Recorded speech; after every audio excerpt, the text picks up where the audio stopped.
Hola, ¿qué tal? Mi nombre es López Dolores Giovanni, estudiante del TCU en Mantenimiento Industrial. Mi compañero aquí presente es Hugo Valencia Vázquez. Uh, por esta vez vamos a explicar nuevamente el diagrama de enfriamiento y sus diferentes estructuras que aparecen en él. Empecemos. Diagrama de enfriamiento. Los diagramas de enfriamiento continuo se obtienen de experiencias donde el material inicialmente caliente y su contenido, por ejemplo, en un crisol cerámico, se expone a un medio de menor temperatura, la que podría ser el ambiente, de manera que la acción del medio sobre el material se extrae el calor continuamente. En el diagrama que podemos ver aquí vemos una decayente y un aumento de temperatura. Para el estudio de estos utilizamos diagramas TTT, diagrama transformación tiempo-temperatura. Para este análisis empleamos un diagrama TIT correspondido de la serie eutectoide. En estos tipos de diagramas existen los estudios para diagramas de aceros eutectoides o de otro tipo de aceros. Pero eventualmente son centrados en el 90% en los aceros, ya que en ellos ocurren más tipos de transformaciones. Aquí es lo que queremos explicar, es que hay aumentos de temperatura y decayencias de temperatura, a donde vamos a ver la transformación que ocurra en los aceros. Por ejemplo, aquí en estamos obteniendo una perlita, y más al fondo vamos a encontrar la martensita, localizándolo en un diagrama conforme el acero eutectoide. La microestructura relevante. La perlita no es la única microestructura que se puede obtener en el enfriamiento de la austenita. En ellas podemos encontrar varios tipos de estructuras, como es la perlita gruesa. Esta se forma para enfriamientos suficientemente lentos a temperaturas próximas al eutectoide de 727 grados. La perlita fina, a medida de la transformación, ocurre a temperaturas más bajas. Las láminas de la perlita hacen más delgadas, pasando a denominarse perlita fina para una temperatura de 600 a 540 grados. La vainita, a la temperatura inferior a 500 grados. La ferrita y cementita aparecen en forma de agujas extremadamente finas. Microestructuras conocidas como vainita. Esferoidita se forma cuando un acero con microestructura perlítica o vainítica se calientan a temperaturas inferiores al eutectoide durante un periodo de tiempo suficientemente largo. Aquí es lo que vemos en el estudio en lo que va ocurriendo conforme el grado de temperatura que va en un acero. Esto es la perlita, como podemos observar, que se podría decir que el grano está más presente, un poco más visible, y la vainita es un poco más liso el grano. Y en este es un poquito más,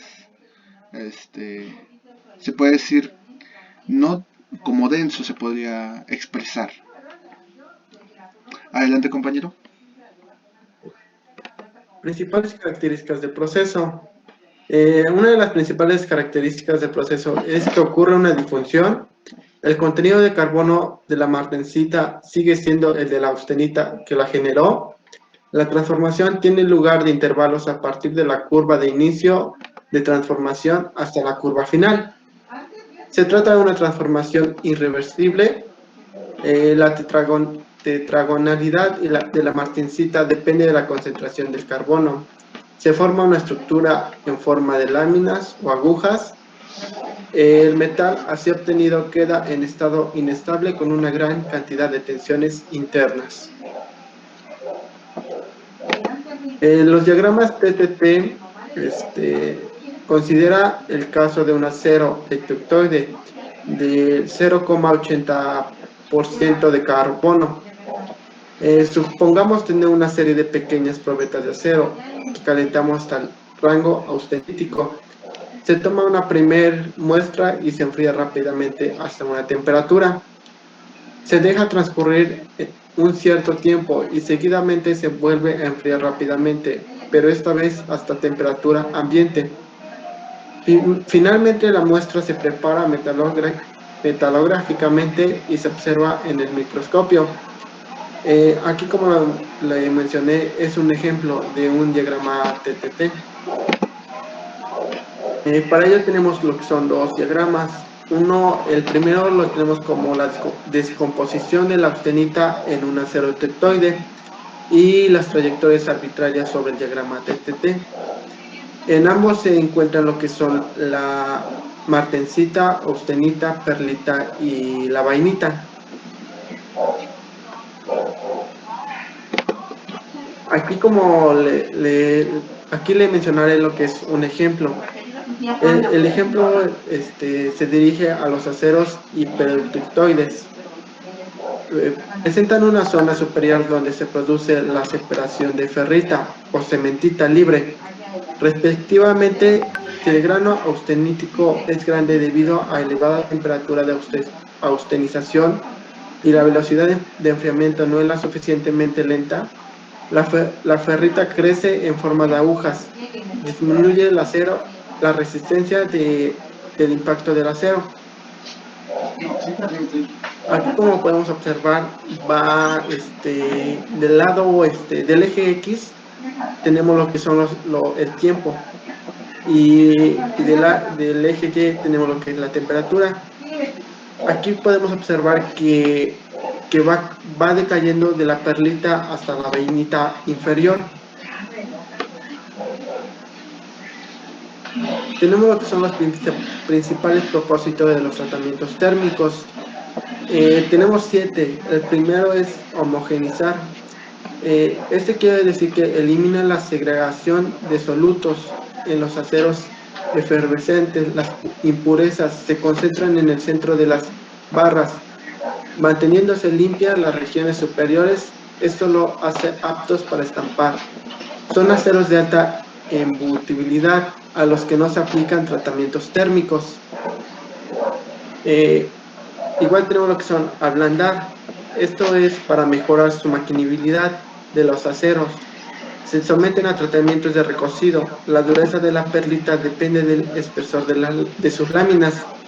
Modificando la velocidad de enfriamiento, los valores pueden variar entre 180 y 400. Esto equivale a 600 y a 1330 en un acero SAE 1080.